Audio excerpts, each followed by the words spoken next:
जय श्री कृष्ण। आप सबका वैदिक प्रेरिक चैनल में स्वागत है। आज बात कर रहे हैं तुला राशि मार्च 2021। इनकी ग्रहों की स्थिति जानेंगे और देखेंगे क्या है इनके लिए। तुला राशि का स्वामी शुक्र है। शुक्र का गोचर कुंभ राशि में है सूर्य के साथ और आरोही है। यानी आरोही का मतलब होता है कि ये अपनी ऊंच की राशि की तरफ जा रहा है, मीन राशि में। ये 17 तारीख को मीन राशि में आ जाएंगे। तो कुल मिलाकर देखा जाए तो शुक्र की स्थिति अच्छी है। हालांकि सूर्य के नजदीक होने से अस्त है, लेकिन फिर भी अच्छी स्थिति में है, कोई दिक्कत की बात नहीं है। तो जब राशि का स्वामी अच्छी स्थिति में हो तो आपके कार्य बनते हैं, धन लाभ होता है और जितने भी होते हैं फायदे आपको मिलते हैं सभी। धन भाव में जो दूसरा भाव है उसमें केतु का गोचर है। अब ये ग्रहों की स्थिति मैं आपको चार्ट के जरिए ही दिखाऊंगा। चार्ट देख लीजिए, साइड में लगा हुआ है। उसमें केतु बैठे हैं। केतु ऊंच की राशि में है अपनी। अब यहां केतु अच्छा परिणाम देते हैं, सिवाय ये कि आपको अपनी बोली पर थोड़ा ध्यान देने की जरूरत है। तीसरा घर जहां पर गुरु है स्वामी इसके, और छठे भाव के भी स्वामी हैं। गुरु बैठे हैं चौथे भाव में, शनि की राशि मकर में, और साथ ही में है शनि और बुध। ये चौथे घर में हालांकि गुरु की स्थिति अच्छी है, शनि के साथ बैठे हैं, नीच भंग राजयोग भी बन रहा है, बुध भी साथ बैठे हैं। तो बच्चों की पढ़ाई के लिए बड़ा अच्छा समय है।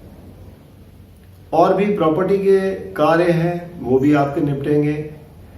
यहां से दृष्टि तीनों ग्रह की दशम भाव पर भी पड़ रही है कार्य क्षेत्र में, तो वो भी एक अच्छी स्थिति है।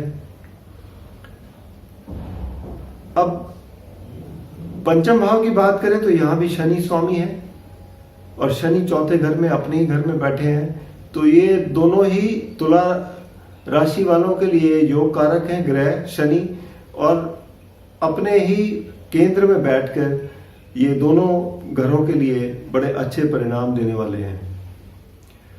हालांकि पंचम भाव में देखा जाए तो सूर्य बैठे हैं। सूर्य 15 तारीख तक है, उसके बाद ये छठे भाव में चले जाएंगे। तो ये समय विद्यार्थियों के लिए भी अच्छा है। मेहनत करें, उनको जरूर सफलता मिलेगी। फोकस पर ध्यान दें अपना पढ़ाई में, और बच्चों के मामले में उनकी पोषण जो है उसके बारे में ध्यान दें। अच्छा ही समय बीतेगा ये महीना आप सबके लिए। सप्तम भाव की बात करें तो सप्तम भाव मंगल की राशि है। यहां शनि की दृष्टि है और मंगल जो है वो अष्टम भाव में बैठे हैं।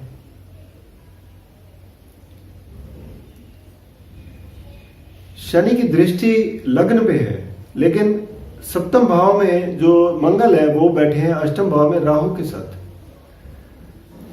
सप्तम भाव के परिणाम थोड़े से कमजोर पड़ जाते हैं जब सप्तम भाव का स्वामी राहु के साथ अष्टम में चला गया। तो ये एक अंगारक योग बनाता है। यानी हालांकि सप्तम भाव के जो कुल मिलाकर सामान्य ही मिलेंगे परिणाम, लेकिन जो अष्टम भाव में मंगल चले गए हैं राहु के साथ, वहां थोड़ा सा आपको सावधानी बरतने की जरूरत है।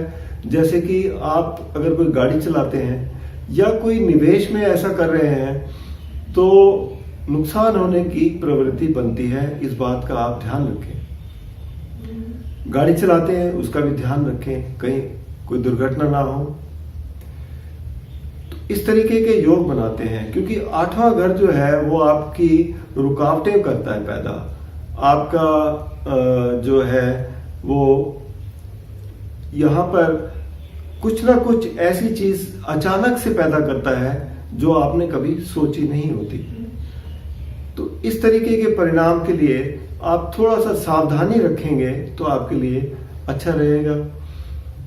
नवम भाव के स्वामी बुध है और उनकी स्थिति चौथे भाव में बड़ी अच्छी है और चौथे से ये 5वें में आ जाएंगे 11 तारीख को। तो आपकी किस्मत से काम काफी अच्छे निकलते रहेंगे। कुल मिलाकर कोई दिक्कत की बात नहीं है। ये महीना आपके लिए बहुत अच्छा साबित होने वाला है। कार्य क्षेत्र की बात करें तो चंद्र यहाँ पे स्वामी है और अपना गोचर शुरू करें द्वादश भाव से 2-2.25 दिन के लिए रहते हैं। उसके बाद ये आपके राशि में आ जाएंगे।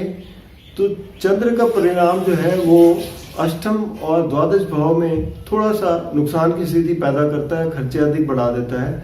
बाकियों में ये सामान्य है, उससे अधिक परिणाम देते हैं।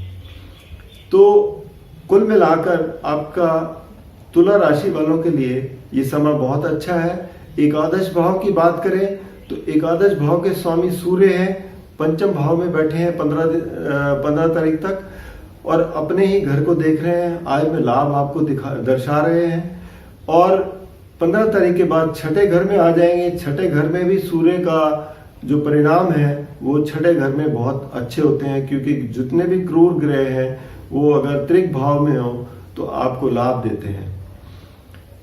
तो तुला राशि वालों के लिए कुल मिलाकर देखा जाए तो ये महीना काफी अच्छा रहेगा, सिवाय इसके कि जो मंगल और राहु का अंगारक योग बन रहा है अष्टम भाव में, उस बात का आप ध्यान रखें, क्योंकि वो एक बहुत बड़ी एनर्जी पैदा करता है। क्योंकि दोनों ही फायरी प्लेनेट हैं, तो इस तरीके के जब योग बनते हैं तो कोई ना कोई नुकसान की स्थिति भी पैदा करते हैं। तो इस बात का आप ध्यान रख के चलें, बाकी महीना आपके लिए अच्छा रहेगा। और व्यक्तिगत रूप में कोई भी समस्या आ रही हो तो कृपया नीचे दिए गए नंबर पर संपर्क करें या वैदिकप्रेरिक.com पर लॉगिन करें। वैसे देखा जाए तो जीवन में समस्याएं तो बहुत होती हैं और हम हर वक्त किसी न किसी चक्रव्यूह में फंसे रहते हैं। हमें चाहिए कि हम एक ऐसा ग्रंथ है जो आप सभी जानते हैं, जिसे श्रीमद् भगवत गीता बोलते हैं। इसमें हमें भगवान कृष्ण द्वारा दिए गए जो उपदेश हैं उनसे हमें जीवन में सब कुछ मिलता है जो हम ढूंढ रहे होते हैं। जो हमारी तकलीफें हैं, जो हमारे प्रश्न हैं, उन सब के जवाब मिलते हैं।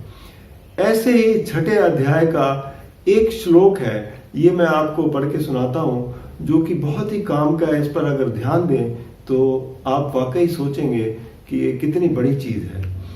वो ये है, यो माम पश्यति सर्वत्रम सर्वच मयि पश्यति तस्याम न प्रणाश्यमि सच में न प्रणाश्यति। अर्थात इसका मतलब ये है कि भगवान ये कहते हैं कि जो व्यक्ति हर वस्तु में और हर व्यक्ति में मुझे पाता है, मैं भी हमेशा उसकी वो व्यक्ति भी मेरी नजरों में रहता है हमेशा। तो कितनी बड़ी बात है ये। इसको अगर इसकी गहराई से समझा जाए तो इसके बहुत बड़े मायने हैं। तो इसलिए कहता हूं कि जो भी अगर आपकी समस्याएं हैं, आप अगर गीता पढ़ते हैं तो आपको हर समस्या का हल मिलता है।